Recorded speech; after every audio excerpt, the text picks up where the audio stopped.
Hirings, firings, and more. The tabletop world is shifting and shifting quickly. We'll talk about all that and more on today's Casual Friday. It's your Shifting intro. faster than a poly couple at a swingers party. Are you ready to get casual?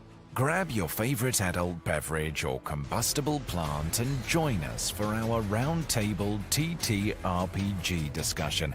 Oh yeah, it's time for Casual Friday.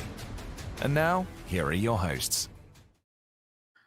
Hey everyone, how you doing? Welcome to Casual Friday. We weren't here last week, which was a bummer. But so what happened was Brad challenged me for supreme authority of the landlocked warlocks, and while Brad and I were locked in a furious stalemate of combat, Ryan used that opportunity to infiltrate the inner sanctum and steal the power gem. So we don't know where Ryan is, but Brad and I have decided to put aside our differences because we are going to need to be united when Ryan eventually comes back to try to destroy us. Anyway, welcome to Casual Friday. Hey Brad, how you doing? Doing good. Yeah, wizard battles are exhausting. Tell you what. Um, but we have some crazy stuff to talk about. We weren't here last week, but that was all right because all the crazy stuff happened this week. Yeah, it did. Every day it was something, like one right after another. Yeah. And the first thing we are going to talk about, unfortunately, this news came out on Monday, and the problem with having a show with a day of the week in the title is you can't do the show on a different day. So this news came out 4 days ago. So everyone's probably heard by now about Chris Perkins and Jeremy Crawford, who recently left. I think it was less than 3 months ago because it was after the Monster Manual, right? And Monster Manual was February. So Perkins and Crawford left like March and April. They gave each other, if there were a few weeks between them before they left.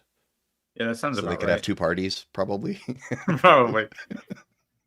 You can't have going away cake 2 weeks in a row. You got to space that out a little bit. Yeah, and Uh, you know, if you leave within the same month, they're going to try to just have one party for both right. of you. Yep. Yep. Sorry for the background noise. My printer decided to, like, I don't know, it's having babies or something over here. It's all good. So so Chris Perkins, Jeremy Crawford left Wizards of the Coast and recently announced that they have gone to work for Darrington Press, which is fast now becoming one of the top names in the tabletop industry with just some hiring. Also, let me see, oops, that's not right. That's not the window. If I could zoom in here, oh, it's not going to let me zoom in on Matt's face. Oh, it's a shit-eating grin if I've ever seen one. I posted on Blue Sky a crop of Matt's face with the caption, Matt's aw shucks smile says, "Did we just poach the top two names in the industry? Yep, we got him." And you know what? Spencer Stark liked it.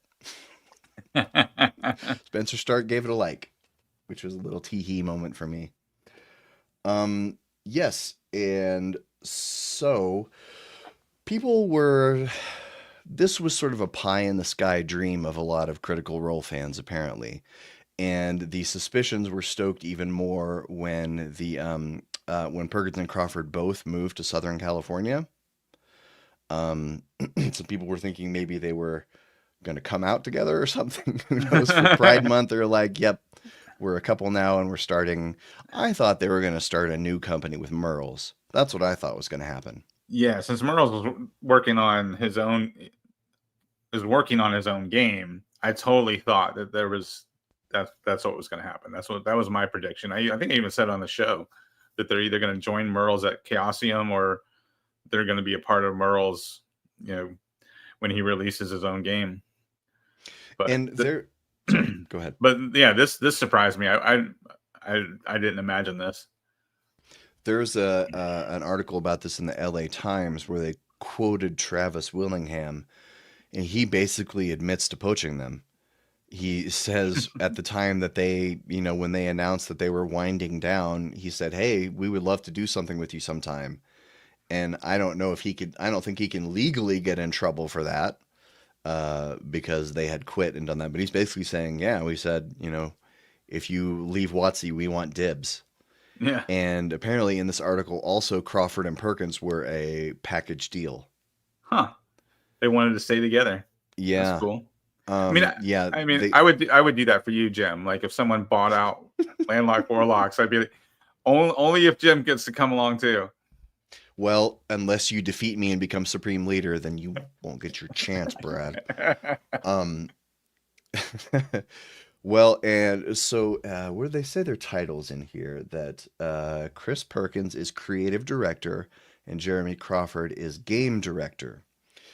And we know that before Travis Willingham had the title, something very similar to creative director at Darrington Press, but Travis is also the CEO of 2 other companies, basically, because he's the CEO of the show Critical Role. He's also the CEO of their whatever production company they have with Amazon now. So I think Travis wanted to only be the CEO of 2 companies instead of 3. Makes sense. And I'm also betting that Crawford coming on now will mean that Matt Mercer can probably step away from Darrington day-to-day stuff. Yeah, that would make sense. But of course, one of the other bits of news this week was that Ivan Van Norman left Darrington Press. Yeah, and he was the game director was his title or something, which kind of sounds like Crawford's probably replacing him.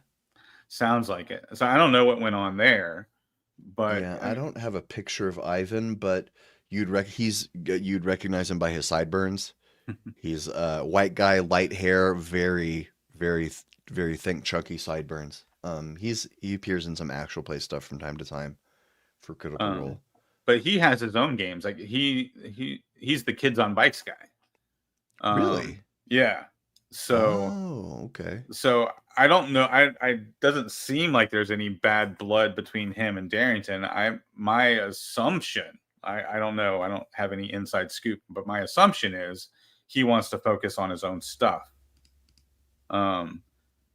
So, but yeah, it's like last season in the NFL, like quarterbacks going every which way but loose. Sure. And so these were not the only 2 names in the industry that moved this week. Todd Kenrick announced that he was laid off from D&D after 4.5 years. That's not very big.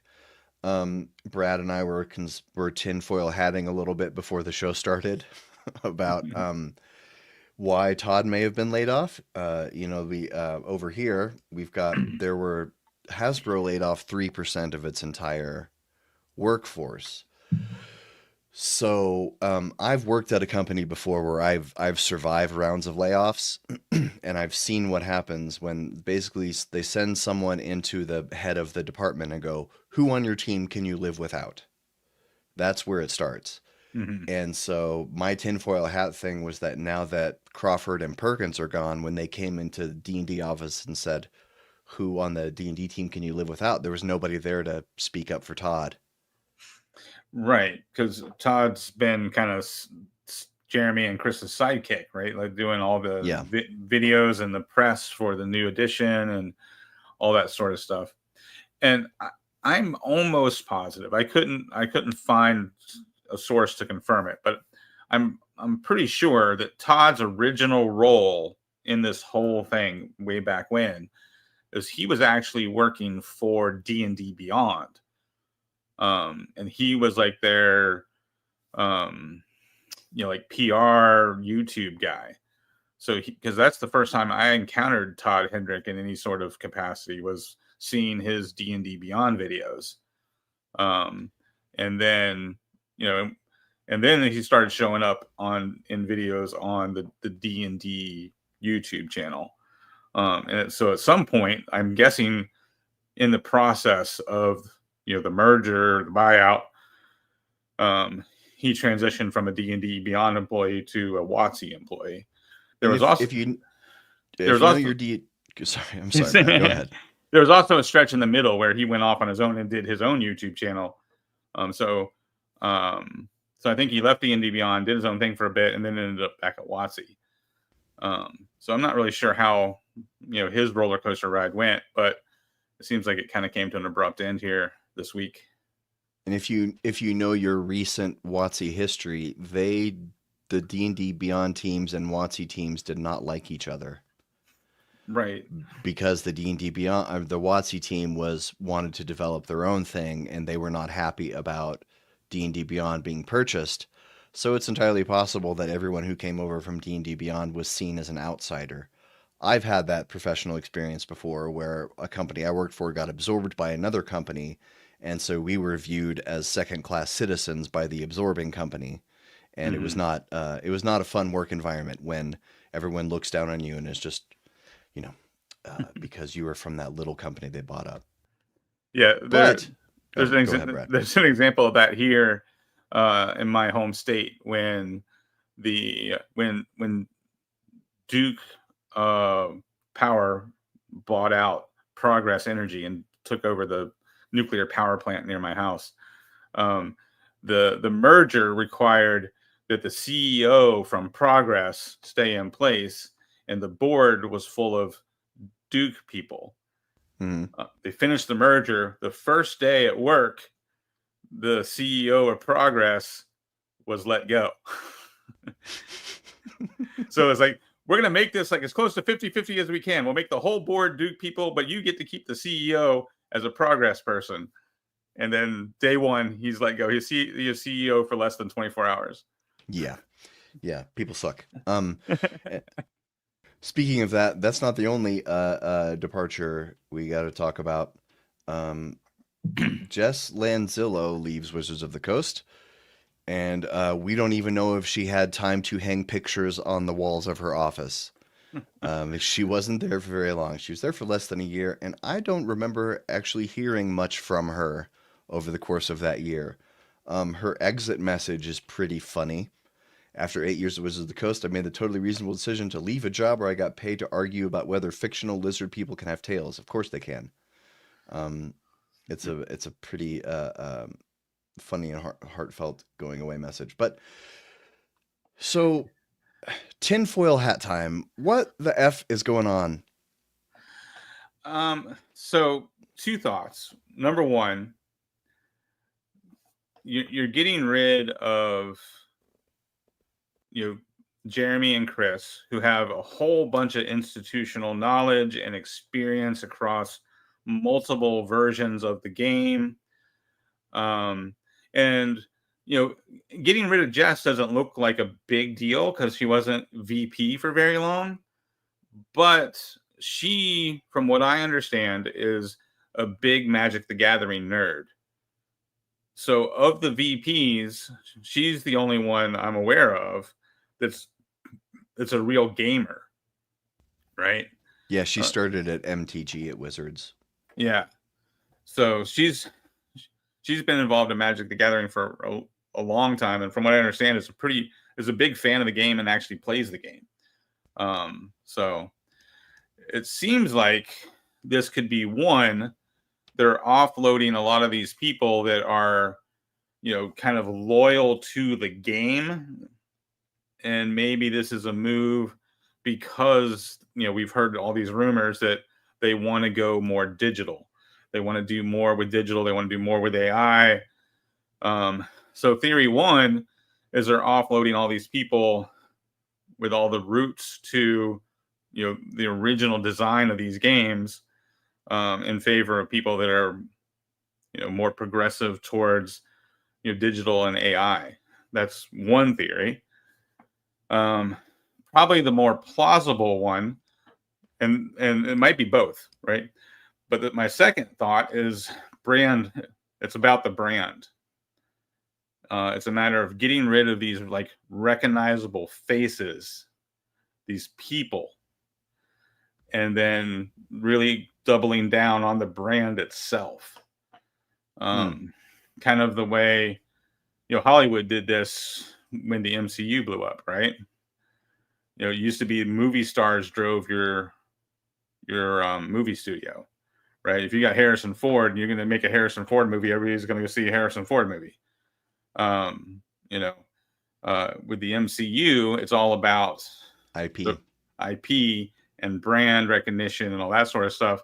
So you can grab some some nobody like Chris Hemsworth to play Thor, and you make him the star, right? He's a star because of us. He's a star because of our brand. And if he leaves, well, we're still the brand, right? That was the attitude in the film business 10 years ago. Right. Um, There's one thing I want to point out here in the this EN World article about the Hasbro layoff. It says this is a mix of voluntary departures and layoffs. So it's entirely possible that Perkins and Crawford's whole thing about we want to wait till the 50th anniversary books are out and then retire was just posturing, and that they knew, that they were probably told far in advance, hey, this before next summer would be a good time for you to retire because we're going to lay off a bunch of people anyway. mm-hmm. So, and that could be why Lynn Zillow left. Also, my non-tinfoil hat, entirely reasonable, logical Occam's razor explanation for this is that there's no conspiracy. There's no like huge branding shift. That it's probably more likely.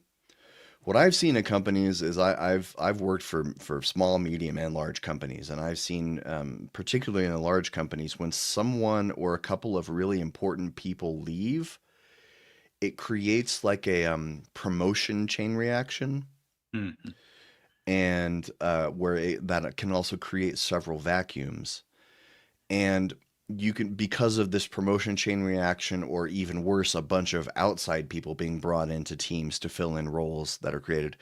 Like you can leave work on Friday and enjoy your job and come in and work on Monday, and it'd be a completely different environment and atmosphere. And so when people leave, it makes other people want to leave because things are changing. Whether the company wants things to change or not, people leaving will make that happen, right?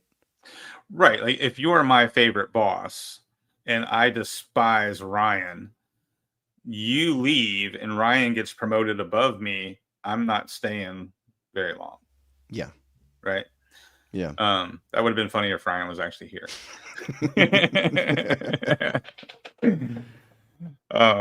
But yeah, well, and the other thing too is, my understanding is that one of the good things WotC does is it pays well, and it also has very good retirement packages. So I'm guessing the voluntary part of these recent layoffs are, these folks who are taking, that retirement package and their severance, to have some much needed time off and kind of, go see what they want to do with their lives, after, making a really good salary for however long they've been working at WotC. Brad, let me ask you this. Does Perkins and Crawford going to Darrington make Darrington the second most powerful or second most promising TTRPG company outside of Wizards? I wouldn't say powerful yet, but I would definitely agree with you on promising. Paizo has a really solid track record. Paizo has been putting out solid game content for years. So it's hard to say they're more powerful than Paizo yet, but I wouldn't be surprised if, a year or two from now, that's the case. If Daggerheart stays as popular as it has been for the last 30 days, I mean, that's a lot to ask, but if it does, that's a really good sign. And if Crawford and Perkins are there, and they're putting out other games that catch on just as hot as Daggerheart has, yeah, I think it's real potential for sure. Yeah, Twin still asks a pretty good question here. I've wondered this too. If now that Perkins and Crawford are there, if any stuff they make will be more compatible or less compatible. But also the main thing I think about now is I'm insanely curious what's going to happen with Drawsteel now. Because MCDM was the Great White Hope. Right. Before Daggerheart came out. I think because Candela Obscura didn't land the way people expected, Like a lot of people were counting Daggerheart out, and its success has been more of a surprise than I think was expected. Um, but I don't know, we'll see when Darrington hires Kelsey Dion and then brings Shadow Dark into their portfolio. That would be Um, something else, right? yeah, Mr. Welch makes a good point. Like, uh, no one's going to be as powerful as D&D until, the D&D, until somebody has a brand that's going to be sold in, Targets and Walmarts and all that sort of stuff. Like, D&D still has the catbird seat. right. And the reason why I framed the question as the second most promising or powerful company is because anytime it's happened a lot in the last couple of months because of Daggerheart and Drawsteel that people love to talk about toppling D&D. And I just saw an article the other day that was something like Pathfinder didn't actually outsell 4E. 4E actually sold more. And first of all, don't trust sales numbers when it comes to tabletop games because it's not indicative of how many people are playing the game. There's probably a ton of people who bought Daggerheart just because they like Critical Role and will never play it. But we don't know. We're not going to be able to see stats on who's actually playing it. But thinking about toppling or outselling is the wrong lens to view victory or defeat. Right. You know, like no one's going to outsell Dungeons and Dragons because just like they were saying, there's no Shadow Dark baloney. There's no MC. There's no Draw Steel branded toaster you can buy at the Sears Roebuck. Yeah. Um, But you can literally get customized Converse shoes with D&D stuff all over them. Right. But the right lens to view it as is like what game is going to foster better competition? Mm-hmm. Because this is, I hate this saying, but like this is an area where it's actually true about the rising tide lifting all boats. I think people like to say that in instances where it's not true to try to gaslight you, but this is one instance where that is true. That like the more good RPG games there are, the more good RPG games there will be. Right. Yeah. Like, look at how many new indie developers, right? People like us who, put out a Shadow Dark supplement in the last year and a half, right?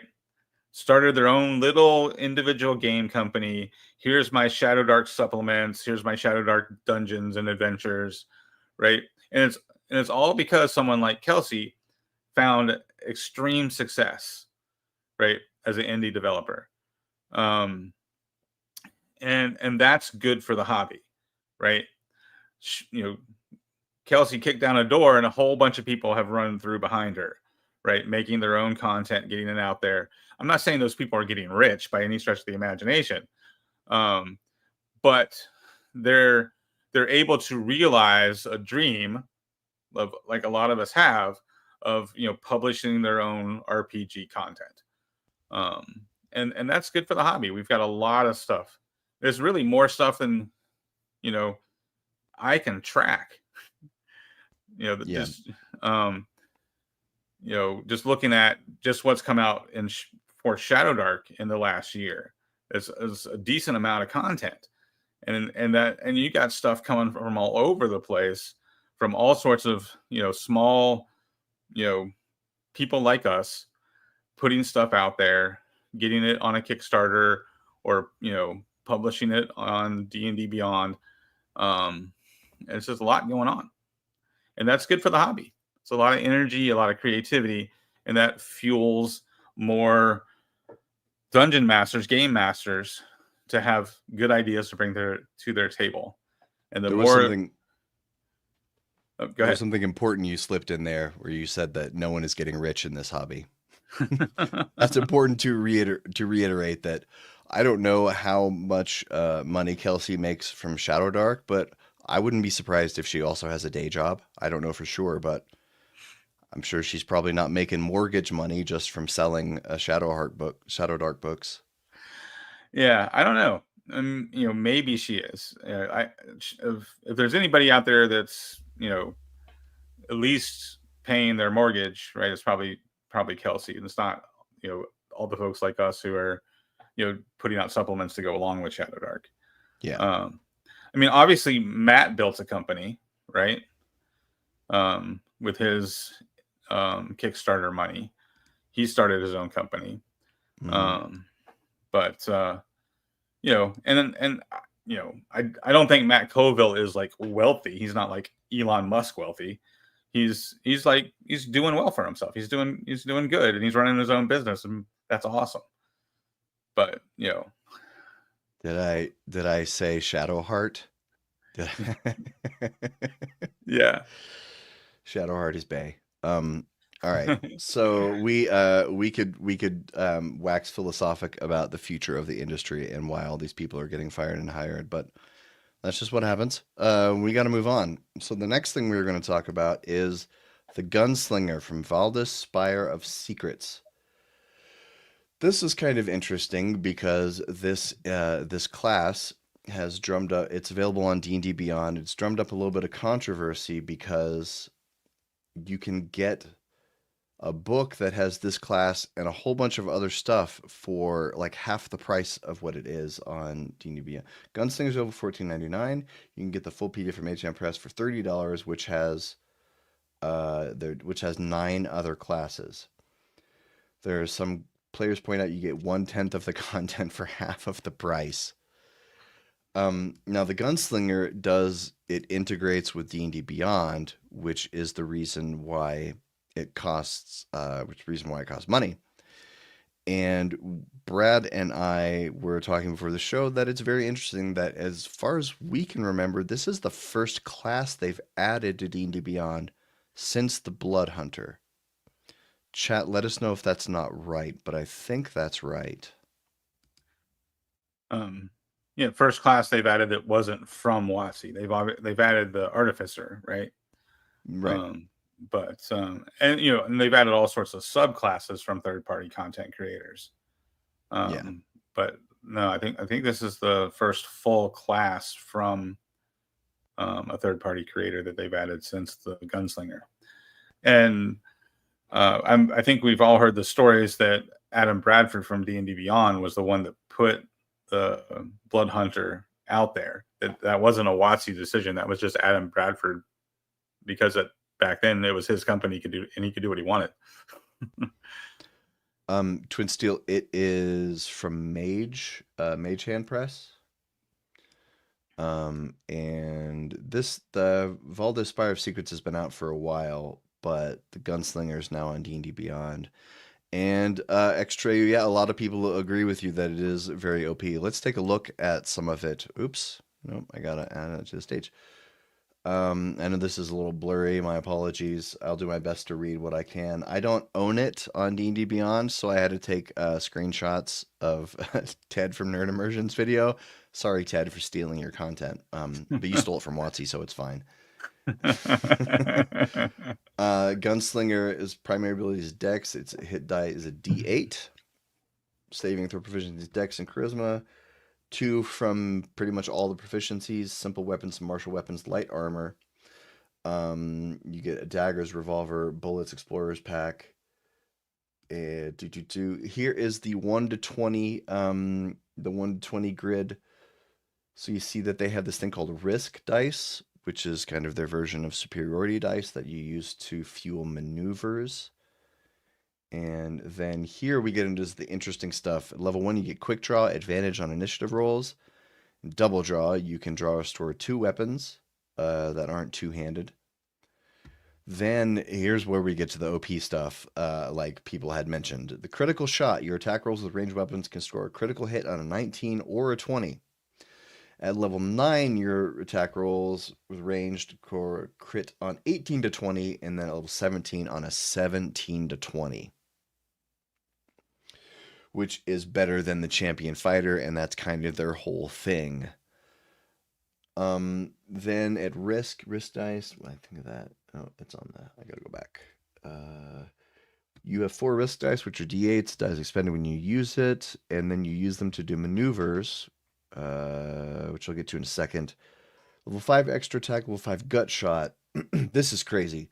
When you score a critical hit, excuse me, when you score a critical hit against a larger, smaller creature with a ranged attack using a weapon, the projectile lodges itself in the target for 1 minute or until the target replaces one of its attacks with dislodging the projectile. Its speed is halved and it has disadvantage on attack rolls. That feels like they stole that from Daggerheart. That's a very Daggerheart kind of combat move, like forcing the GM to clear a condition. Evasion at level 7. At level 11 overkill, they get an extra D8. You add your, but nonetheless, they'll threaten cheat death. You reduce to 1 hit point. It's not killed outright. You drop to 1 hit point instead. Level 15 Dire Gambit. Whenever you roll initiative or score a critical hit, you regain 1 expended risk die. Then the maneuvers, bite the bullet as bonus action. You can spend 1 risk die to gain temporary hit points equal to the number rolled in the die plus your gunslinger level. You can spend a bonus action to gain blind sight. You can spend a risk die as a bonus action. You seeing a trend here? You can move up to 15 feet and reload any ranged weapons you're holding. Grazing shot, spend a risk die to deal damage anyway. Maverick Spirit, when you fail an int, whiz, or charisma ability check, you can spend a risk die to add it. Skin of your teeth when a creature hits you. Rolls on your number AC, so that's like a shield. But then we get into the... Brad, I've been talking for a while. You have thoughts so far?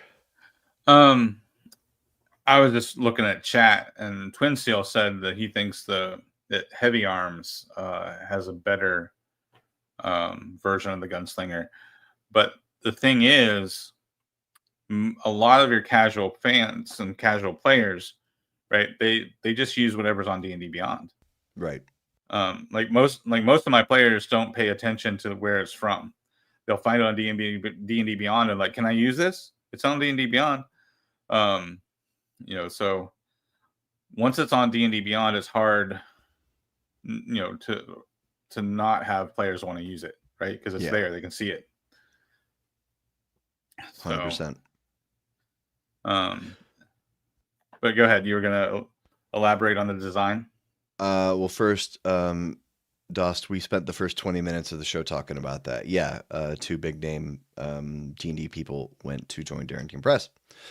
So the subclasses are where things get bonkers because there's 6 of them. And the last time we discussed a UA class, I said it seems like they're going on this trend where they make every class have so many subclasses that it functions as an every class. And I am righter now than I was before. I'm so right. The Gunslinger subclasses are the Deadeye, a precise eagle-eyed marksman, high roller, gambles with their life and fortune, no risk is too high, the secret agent, a covert agent with license to kill, Spellslinger fires spells as well as bullets in deadly bombardments, trick shot ricochets bullets to hit targets from any angle. Oh, thank you, Keith Ritchie. Gonna Gunslinger and call him Roland. Yeah, you've forgotten the face of your father, Keith Ritchie. Trick shot.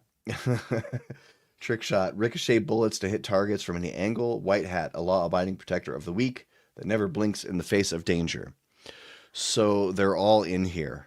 Like the Spellslinger's full-on paladin. I don't remember all the details from Ted's video, and I don't own this. But there is one subclass that is super dope that I want to talk about. That if I played this, I would absolutely pick. That is the High Roller. At level 3, the High Roller gets Liar's Dice. When you make a damage roll with a ranged weapon, you can expend 1 risk die as a bonus action and declare it to be a hidden roll. Roll the damage in secret and declare any total you wish. The GM has the option to call your bluff, in which case you reveal the damage dice you rolled. This is different consequences.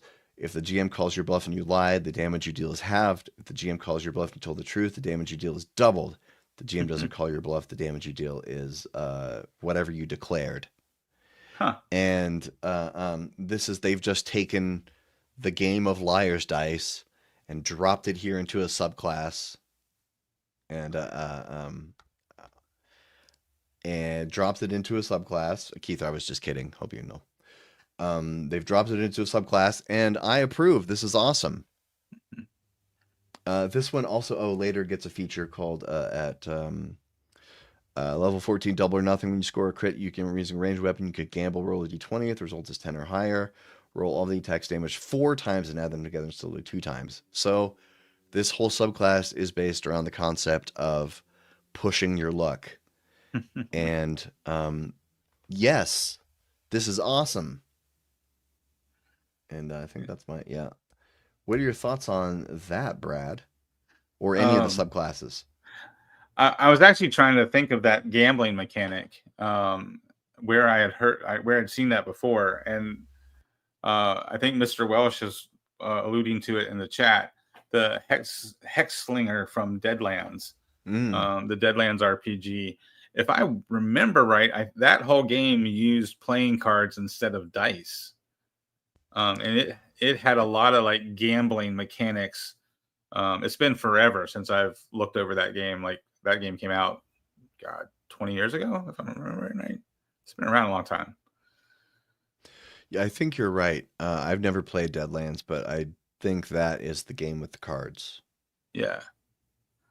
But yeah, so I mean, when you're designing anything that's inspired by the Wild West, like gambling mechanics just make sense, and I think that's cool that they put that in there. There's also some Wild West themed skirmish games that use cards instead of dice for that same reason. It's clever and appropriate, to the feel of the character. I think that's cool. But yeah, I mean, and I know it's something that WotC has done. This whole, like, speaking to your point and Twin Steel's point about the, like, kind of the everything class. But I feel like a lot of third-party design I see does this too. Yeah, I don't, I'm just kind of being frivolously nitpicky and just trying to do a gotcha on WotC when I talk about the everything classes. But I mean, really, I don't think there's probably not actually anything wrong with having a million subclasses, so every class can be an everything class. I mean, I think WotC, if you really wanted to give people flexibility, you would divorce ability scores from other things. Like it was good you move them from races to backgrounds, but why do they need to be attached to backgrounds at all? Just let us put the pluses where we want. Yeah. Why if now is the same. Before I had to pick half orc if I wanted this thing. Now I have to pick farmer if I want this thing. You haven't given me more freedom. You've just shifted the choice over here. Right. Anyway. Yeah, I mean, I think you should just do away with ability score bonuses altogether, right? Because that just speeds up character creation. Yeah. And so you just change your basic stat array by 2 or 3 points, right?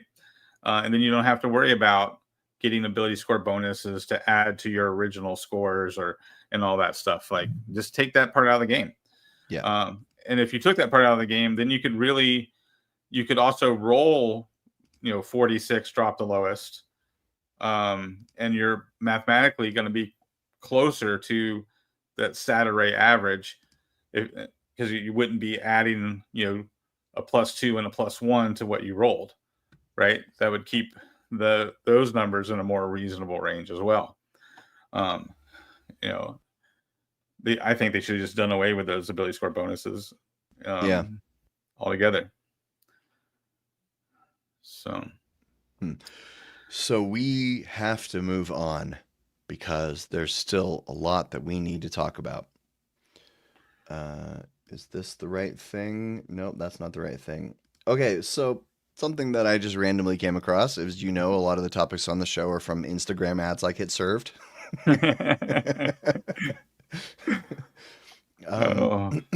This is launching on Kickstarter. This is the Endless Dungeon, and one of these gifts is really good. Oh yeah, this one. So you get these little tiles that you can then place down as hexes to build your own little dungeon, and then they also come with these adorable little dungeon caps. So you can lay out your dungeon and then use it as dungeon caps for Fog of War. And I thought this was really super cool until I saw first that they're 3D printed and they come in a big chunk that needs to be painted. And then when I saw how much it costs, it's 150 quid for the base model that comes with 110 pieces of $110. I don't know what 150 pounds is in US dollars right now, but if it's $150 for 110 pieces of 3D printed plastic, I'm not going to feel great about that. But I love this idea because I've run tables where I had the whole, like a whole dungeon crawl on a giant ass map. Yeah. And I found it extremely cumbersome and hard to manage. Hard, like if you try to fog of war parts of it and somebody spills their Cheetos on top of it, it's what I like. What I generally doing if I'm going full map, like if it's a dungeon crawl, I like to draw the dungeon on a sheet of paper, and then if there's combat, then we go over to a grid. Mm-hmm. But I think this is a perfect happy medium because you can still have fog of war, you can have people going around and dungeon crawling, and it's very small space at the table. Yeah. I like that idea. I've never done it before. Well, I mean, I guess we did it back in first edition when we were kids and we didn't have all this stuff. You would just draw the dungeon on, graph paper, and then the players had a blank sheet of graph paper, and they were trying to draw their own version of the dungeon on their side of the DM screen. But the idea of having like dungeon tiles that are, what is this? Probably like 10 millimeter scale, Yeah. or even smaller, so that you get the dungeon exploration with these mini sized tiles, and then you have your ultimate dungeon terrain circle, or your 28 millimeter dungeon tiles that you set up the room when actual combat breaks out. I like that idea. That'd be cool. And they come with these itty bitty meeples. Thanks, Keith. Cheetos are just orange worms for party to kill. Yeah, I do. I like those stories about dungeon masters using M&Ms for baddies and stuff, or gummy bears and stuff, and then when you kill them, you get to eat them. There's a lot of urban legends about that happening. I have used gummy bears before just as a joke. Nobody wanted to eat them once everybody was touching them on the game board. Right? Yeah. I mean, that's solid. Unless you're using chopsticks to move things around the game board, it's not. You're like, okay, we're going to have combat. Everyone first, please go wash your hands. Time for combat. Go wash your hands. Wash up, everyone. Bill, the Star Wars micro machines. Yes, I remember those. Like, I had a whole collection of those when I was a kid. The little die-cast metal Star Wars that were probably like, I don't know, like 10 millimeter scale or 15 millimeter scale. They were small. I remember micro machines. Yeah. That's funny. Yeah. There you go. There's the voice of reason. Starburst wrapped candies. Ah, yes, there you go. That's smart. There you go. Yep. Yeah, you see, we should have played at your table double crit fail. Sounds like you knew what was up.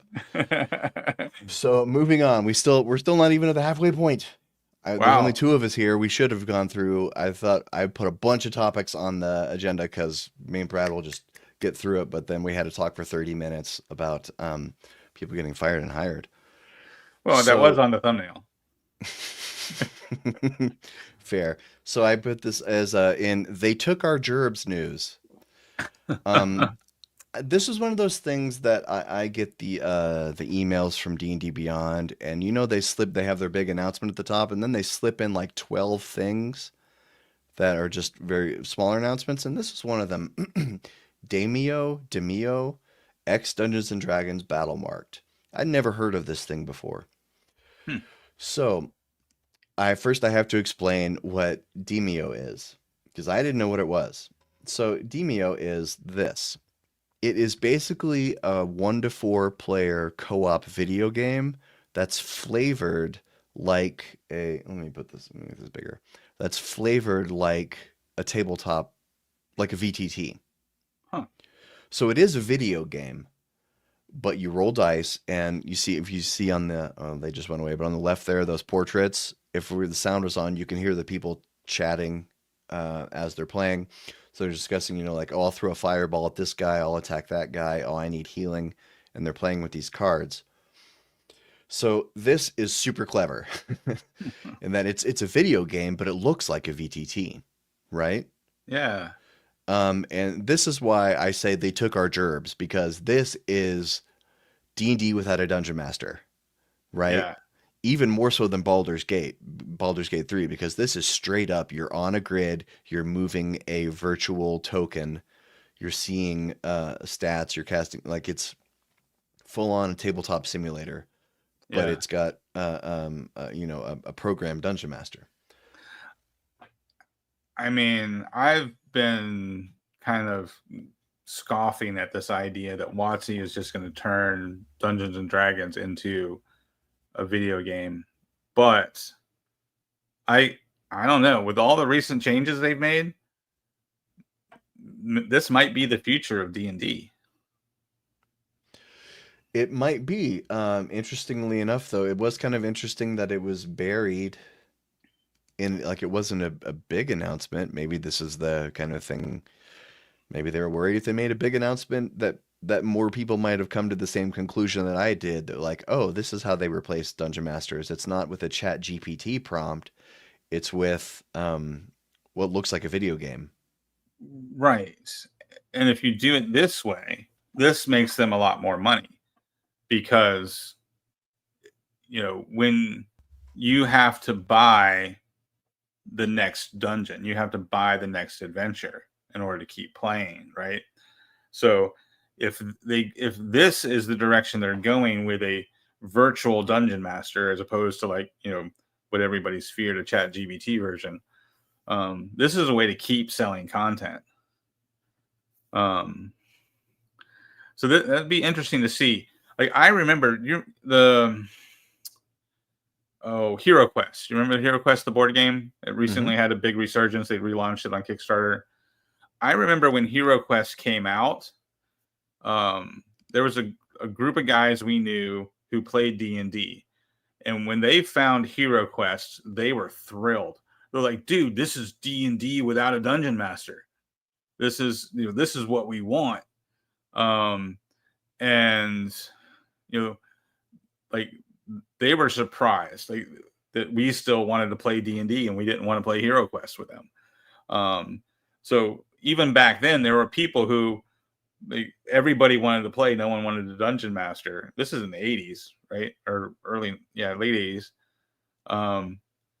There were people who didn't want a dungeon master, and they were turning to board games like Hero Quest. So, sorry, Twin Steel's on a roll today. Get that bag, WotC.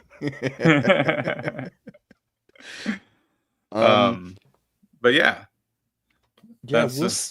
I'm sorry, go ahead. Yeah. So, I mean, this could be, I don't think it would ever replace Dungeons and Dragons proper, right? But this could be an alternative that gets a lot of people to play. Yeah. Russ just saying easier to play Frosthaven. That's interesting. Is there a VTT for Frosthaven? Like, can you play that on Gloomhaven and Frosthaven online? I'm sure you can with what's the, like, tabletop, what's it called? The Tabletop Simulator is one of them. Yeah, it was like Tabletop Simulator, I'm sure. Huh. Interesting. I didn't know if they had ever. I have always been interested in Gloomhaven and Frosthaven and never actually played them. I think the 75-pound box intimidates me. Okay, Double Crit Fail says the Gloomhaven does have a digital version. Oh, interesting. Yeah. The more you know. All right. Yeah, and Mike's right that Hero Quest does kind of have a dungeon master, but it's not nearly as hard or as involved as the D&D dungeon master. But I clearly remember back in the day people being very excited about Hero Quest as an alternative to D&D because it was more board gamey and it was faster and easier to play in a lot of ways. And it came with everything you needed in a box. Unlike Dungeons and Dragons, you had to, like, go talk to the wargaming guys and find out, like, where to get your miniatures from. and all the wargaming guys were always like, well, all we have is realistic medieval miniatures. We don't have like, whatever those weird things are in your books. It's like, who doesn't want to displace your beast? What's your problem, dude? All right, so moving on, I had a quick little story about a game I played in earlier this week. At the beginning of the session, the DM asked us all, if your characters were professional wrestlers, what would their walkout music be? And then we all went around and said what our character's walkout music would be. And then later in the session, just enough time had elapsed for us to forget about it, we had a combat. And in the first round on each of our turns, the DM played our walkout song at the beginning of our turns.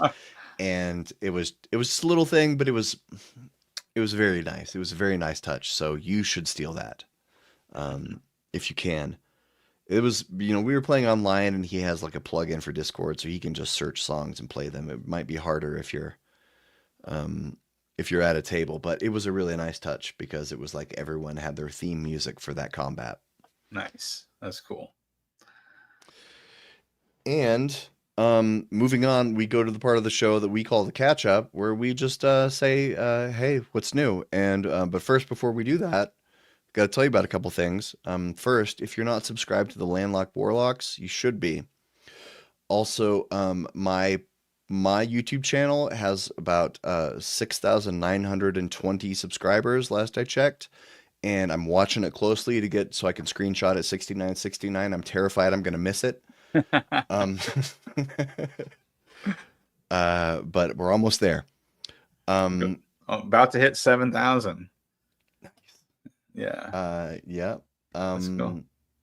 And the other thing I was going to tell you, that Brad and I and that other guy, Ryan, what's his name? Ryan Doyle or whatever.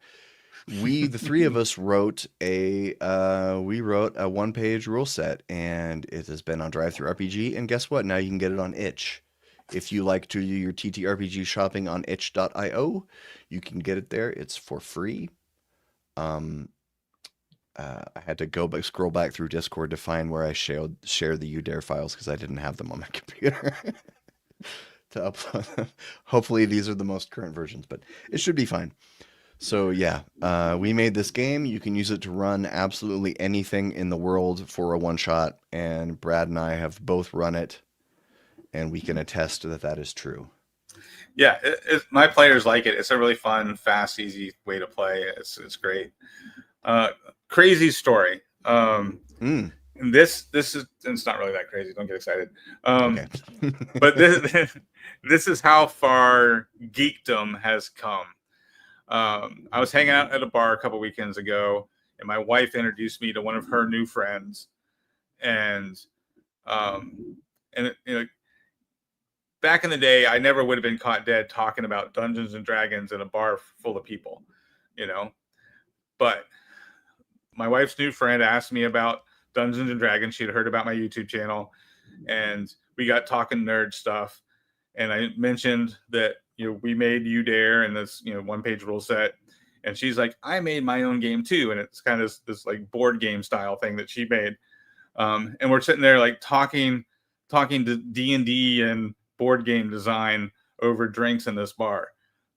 Something that I never would have imagined happening, like talking about D&D in such a public setting, and especially such an adult setting. When I was a kid, like it was like, do you play D&D? Yeah. Don't tell the jocks or they'll kick our ass. That's great. As a kid, I never would have imagined that moment, right?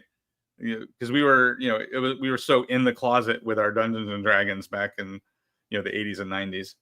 Yeah, I have a very similar story. It was just a few months ago. It was on my son just graduated 4th grade. On the last day of school, I took him out for ice cream. There's an ice cream shop just down the street from his school, and a lot of his fellow students attend that ice cream shop. So I took him there to ice cream, and while we were eating our ice cream, there were a couple of high school kids at the table next to us arguing dex versus strength-based fighters. And I was like, oh. And they weren't hushing in hushed tones. They were discussing it out loud like it was perfectly normal. And there were cool kids around too. And I didn't say anything. I didn't want to be the old guy jumping into their conversation, but I was like, oh, it was very cute. Yeah. What is the best way to Alta Vista Udare? You need to ask Jeeves. Twin Steel. It's not available on Alta. It's only available on AOL keyword Udare and through Ask Jeeves. So Brad, what are you up to? I've got a lot going on. I've been super busy with stuff. I don't know if I'm ready to talk about any of it though. Goodness. Yeah, so I don't know. Those of you who are my faithful followers may have noticed I haven't put out a video in the last couple of weeks. It's because I've got this like big project in the works. So very exciting. I've been doing nothing but Daggerheart videos for a month, and it's been a really good month in terms of views. Daggerheart is getting the clicks. People are searching for it. Very searching for it. But I've got a video coming out on Sunday. I think I haven't made it yet because it's been a crazy week. But I think it's going to be a non-Daggerheart video. Oh. And a little surprise. I made a board game, and I'm going to give it away for free. Cool. And I think if I have time tomorrow, I'll make that video for Sunday. Or if I don't get a video out this Sunday, you'll know why. It's because I was just busy. Yeah, Daggerheart's the new hotness. Your videos have been getting a ton of views. Yeah. Daggerheart is the new hotness. Still sold out everywhere. If you can get your hands on a copy, good luck. Yeah, it was funny. My wife just went to visit her brother in Seattle. And she's like, she texts me. It's like, do you know what Daggerheart is? Mike just got Daggerheart. And I was like, yeah, I might know a little bit about it. Hey, Nacho, running Daggerheart is awesome. That's super sweet. I've been running, I don't know if we even said anything about this, or maybe we might have mentioned it a couple weeks ago, but I've been running Daggerheart for that guy over there and Mr. Doyle, who's not here, and also our friend Mike that Brad just mentioned. And we've been running it. We had a session 0, and then we've had 2 sessions. And what do you think, Brad? I like it. I mean, I didn't have like any real high hopes or expectations for Daggerheart. Like I read the playtest stuff and I read Candela Obscura and I was like, that's cool. But I wasn't pumped about it. I wasn't thrilled. It was just like, yeah, neat. But now that I've played it, I really like it. It's a good game. It's well designed. And I see a lot of the criticisms that people have levied against Daggerheart. Like I can see why they said the negative things they've said if you just read the rules, right? But once you actually play it and figure out how all these different rules like dovetail into each other, right? It makes a solid game. It really is a good game.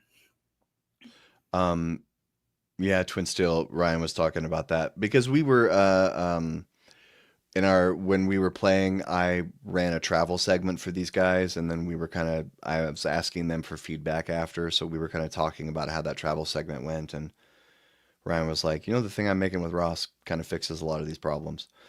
But they weren't really that much of problems. But anyway, like earlier this week, I've seen a lot of really bad Daggerheart takes.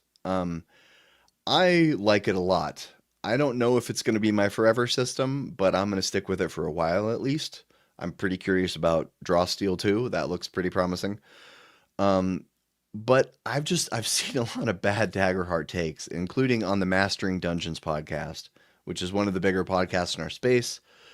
Sean Merwin and Teos Abadia, they're both game designers. Sean Merwin wrote a lot of the D&D 5e adventures that you've played. Maybe didn't even know it. He wrote a lot of Adventures League. He wrote Peril in Pinebrook, written all kinds of stuff. Well, they did a review of Daggerheart this week, and they biffed it. They sounded like two people who had played a one-shot and hadn't read the book, and their opinions were all based on how power gamers could exploit the rules. Mm. And I listened to their interview, and I just thought, I could give you a 10-minute diatribe on how power gamers could exploit the rules in Kids on Bikes. Right. I can give you a diatribe on how you can exploit the rules in Mothership or Skate Wizards. I don't think those people are going to be attracted to Daggerheart. I think those people are going to play Daggerheart and they're going to exploit it, and then 2 months later they're going to go on to something else because it doesn't have all that game breaking high level stuff that makes it so easy to exploit. That it doesn't have a lot of like builds, like very specific multi-class builds to get you to the specific things. I don't think those people are gonna enjoy Daggerheart, and they're gonna leave, and then the rest of us will have it. Yeah, it doesn't have the level of crunch that most of your optimizers, we'll call them optimizers to be, nice, instead of, other names that we could call optimizers. But it just doesn't have that level of crunch that to really make min-maxing and, all that sort of stuff, exciting to that type of player. Draw Steel might. I think Draw Steel is going to have a considerable amount of crunch. Well, that's really interesting that you say that, because I looked into Draw Steel for the first time earlier this week, and I was really surprised by what I saw, in that it says there's no hexes, there's no dungeon crawling. It's basically combat and social situations and leveling up, and that's pretty much it. It says like hand wave everything else. Mm-hmm. And that's pretty wild. It says, like, you don't need to roll for random encounters. You don't need to do. It's like, it's not this, it's not that. It's basically crunchy combat and then hand wave everything else. And they were real focused on the cinematicness of it and thinking in beats. And I was like, I don't really know if this is as crunchy as everyone thinks it's going to be. Yeah. It'll be interesting to see. I haven't done a deep dive on it. I've only kind of perused the playtest stuff. It feels very fourth edition to me. So I'm guessing, my interpretation is that there will be ways to optimize the combat part. But yeah, I mean, they call their game master the director. Like, they're intentionally designing this game to be cinematic, right? As much as we love the idea of like figuring out good exploration rules, like that seems to be something that's really important to D&D fans, is good exploration rules. We need good exploration rules. But how many movies really have exploration scenes in them? Right? Most of the time in a movie, you're doing overland travel. It's a montage just to give you the sense of time. Right? So most movies, if you're going for cinematic gameplay, that's all they focus on is the dramatic dialogue setting up the plot, and then the action scene that delivers the plot, right? Yeah. Trey says something interesting here. DC 20 Tales of Valiant MCDM have a lot of 4E in them, it seems. So does Daggerheart. Daggerheart has a surprising amount of 4E in it too, but it's interesting you bring up DC 20, because I think DC 20 might be the dark horse system that takes off, because I supported the Kickstarter and got the playtest, and if you want crunch, that's the system. It's extremely crunchy. It's very flexible too, but it's very crunchy. Rules for everything. Like if you're a power gamer who's ready to move on from 5e, I think DC 20 might be the big surprise of 2025, I think. You think DC 20 could give Pathfinder 2 a run for their money? Could you see Pathfinder 2 folks switching over to DC 20? Not at first. I mean, because DC 20 is just one guy who's writing a 500-page book. But if he's smart and has a really good license, and if he has people make stuff for it before it's released, like if he can launch with support from some known third-party creators, Hmm. Because that's the thing. DC-20 might have better rules than Pathfinder 2e. I don't know, but it certainly doesn't have a decade's worth of adventures and supplements and stuff written for it. Yeah. And that's a tall mountain to climb, right? Yeah. It's one thing to do Shadow Dark as one person, right? Like, not to criticize Kelsey at all. I love her game and she's a great person. But it's easier to do a game like Shadow Dark all by yourself, because Shadow Dark's not that crunchy, right? To do something that the level of DC-20 is trying to do all by your lonesome, that's a big task. Plus, that dude has a job. He's like a high school coach. He's like a high school teacher, and he's making a 500-page game. So, if anybody could do it, I think that guy could pull it off. Coach Allen is like, he's got enough energy for 3 people. I think he could do it. And Mike, this is a valid point. I think the fact that he's been working on it publicly for so long is a good sign. He's gotten lots and lots of feedback, and there's a video of him running it for Brennan Lee Mulligan. So I think, but that's a valid point. It is his first game. Yeah. I spent 2 years writing my first novel, and then I threw it away and never looked at it again, and it was garbage.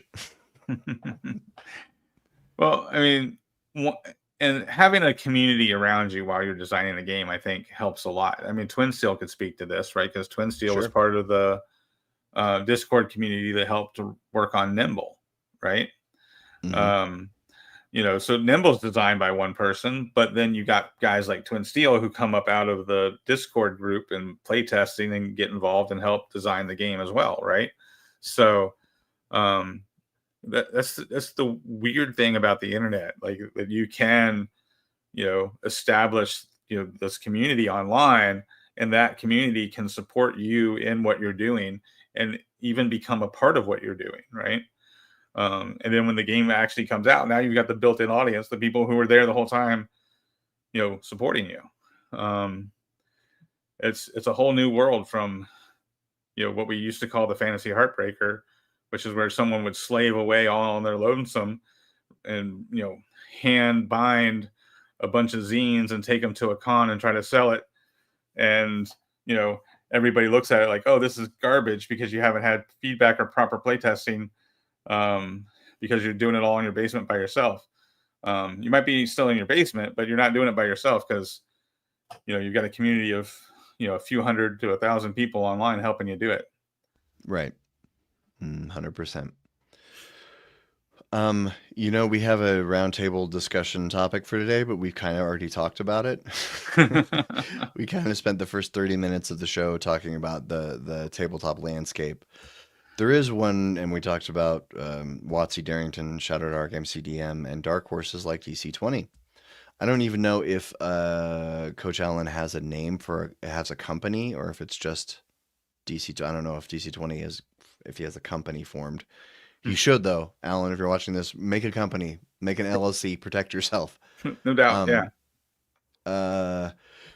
But there was one thing in the roundtable discussion we haven't talked about, and I don't know if we talked about this on the show yet. When Daggerheart first came out, and I gave like a brief overview of it, I mentioned the Daggerheart license, and I had only skimmed it at that point. But there's been more and more people talking about the Darrington Press license, which is basically they took it's the Candela Obscura license, and they just changed the words so that it applied to all Darrington Press products.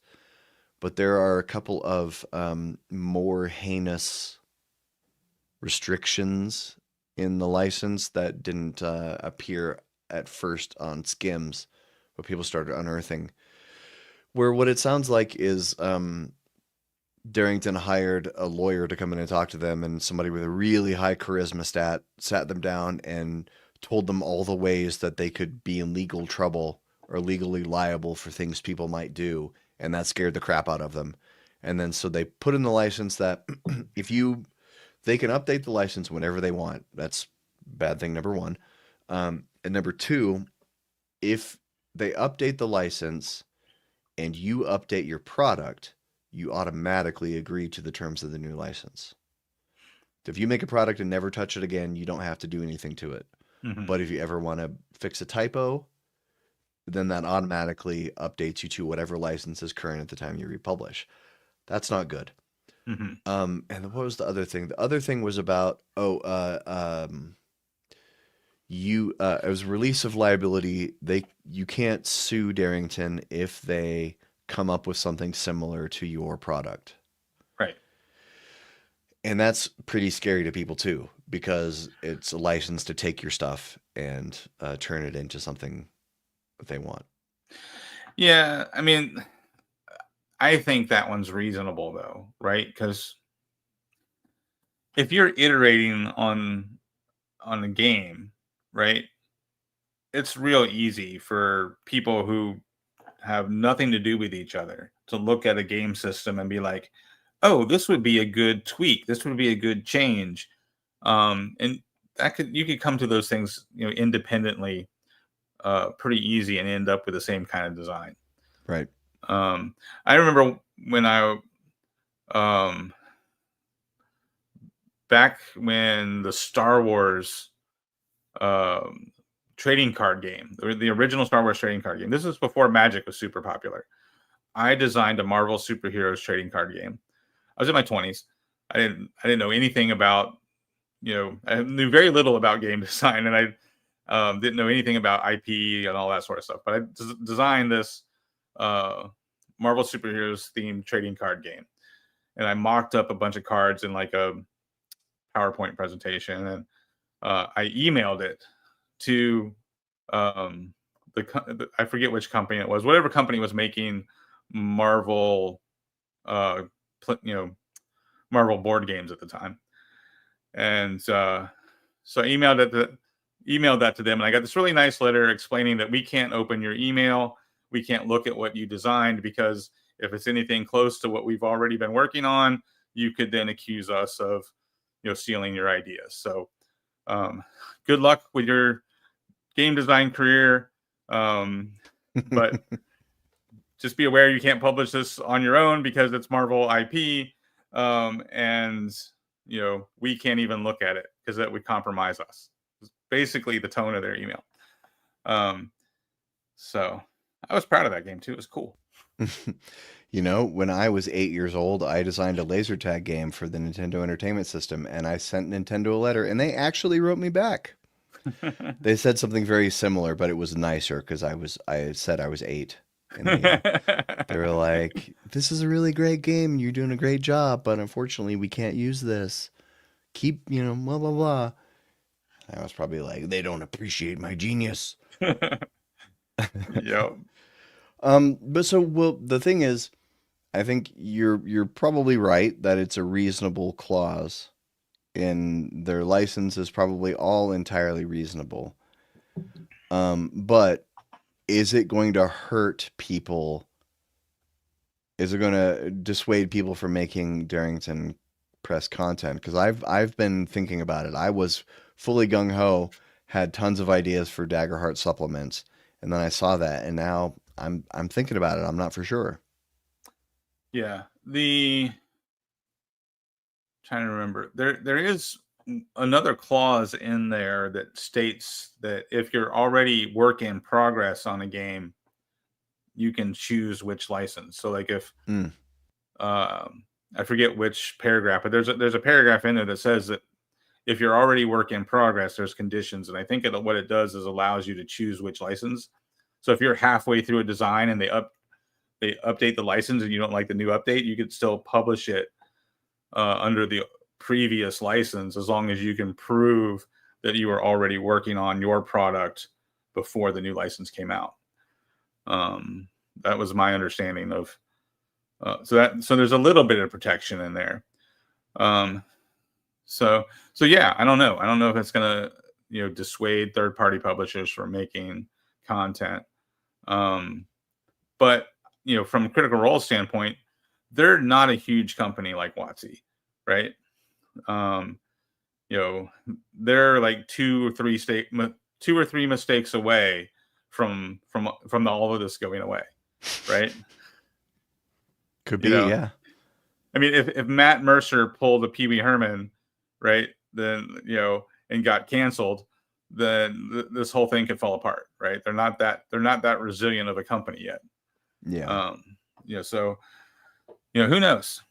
It'll be interesting to watch what the tabletop industry becomes over the next 10 years. But clearly, we, as a hobby, we are on like the verge of a big shift. I have no idea what that shift's going to be, but really it started with the OGL debacle, and everything that's happened since. And the gaming industry is just, it's like I said, it's going to be a huge shift, whatever comes out of all of this. It's going to be interesting to watch. That's why I'm glad we have the show. I have somebody to talk about it with. Exactly. Yeah, we don't know what Darrington is going to do, but now the people who hate WotC can very easily transfer that hate over to Darrington because the faces of the company are the same now. If you hated Perkins and Crawford, you can continue hating them at a different company. Oh, I didn't even think about that. That's a great point. Yeah. Like all those grognards who already hated 5e and didn't like Jeremy Crawford because he was part of 5e and because of his personal life or whatever, like prejudice, sick people out there. And then those same people didn't like Darrington Press because Critical Role was ruining the hobby by bringing in all these theater kids, right? So it's like Wonder Twins powers of hate activate. Yeah, I am very curious to see what's going to happen.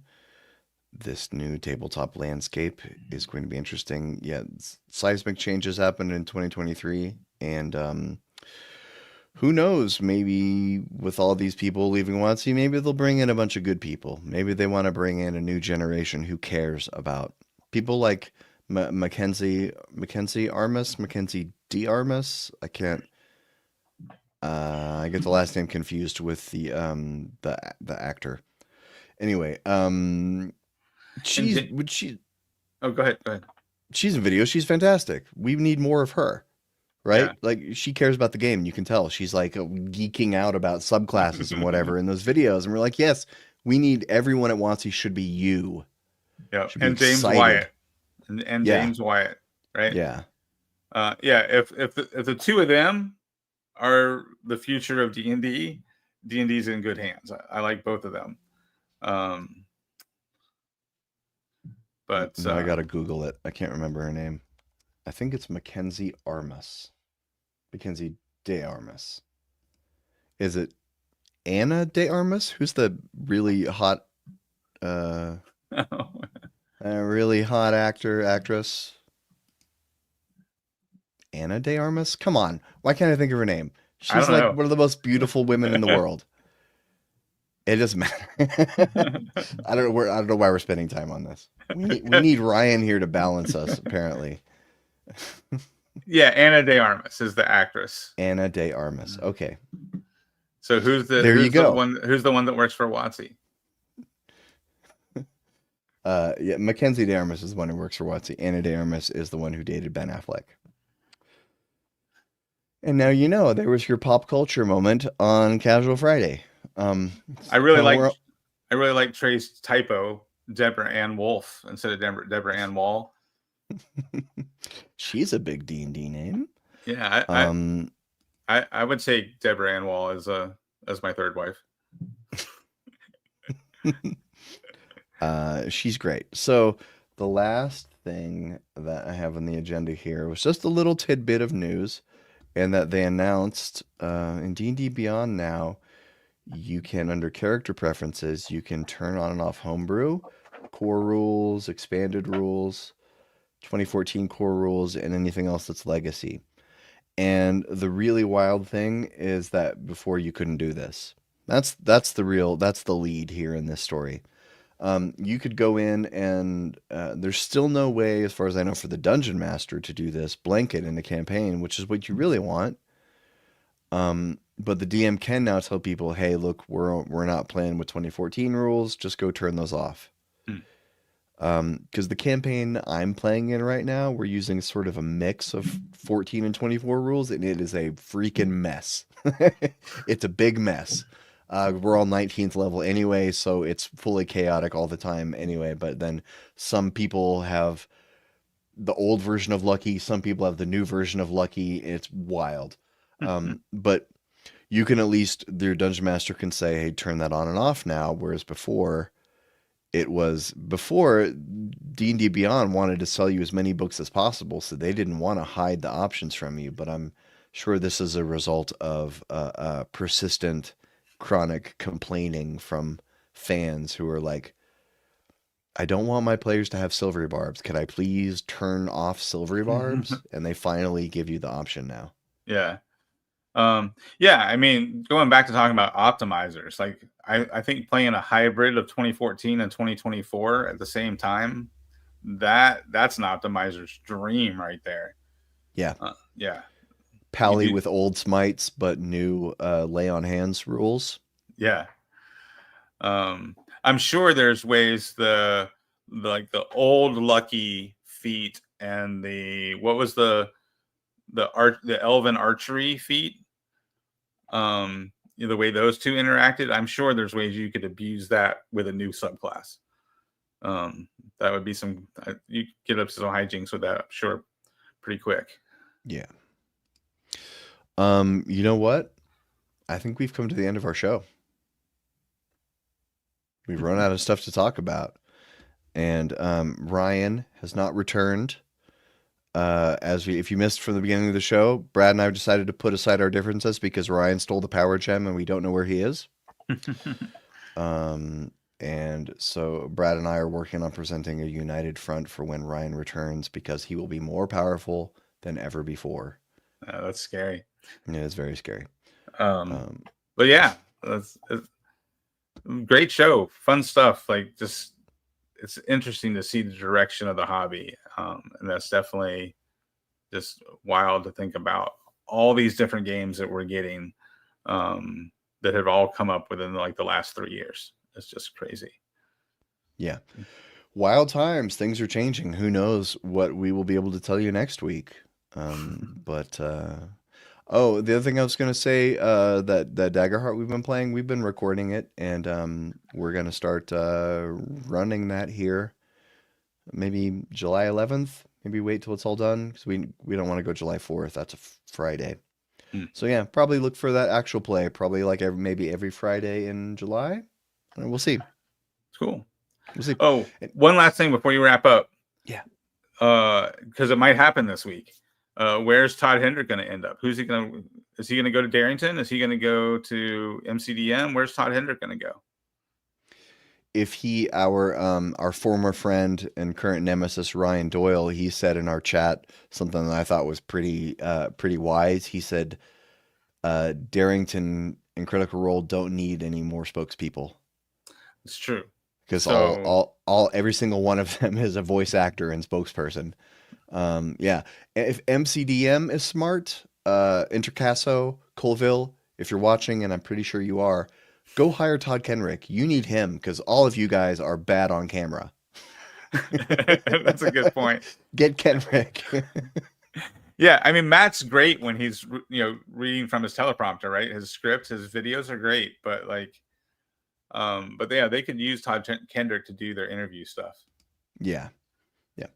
Anyway, that's it from us. Thanks for watching, and next week maybe we'll be here, maybe not. We'll see if Ryan makes his triumphant return and if he survives it.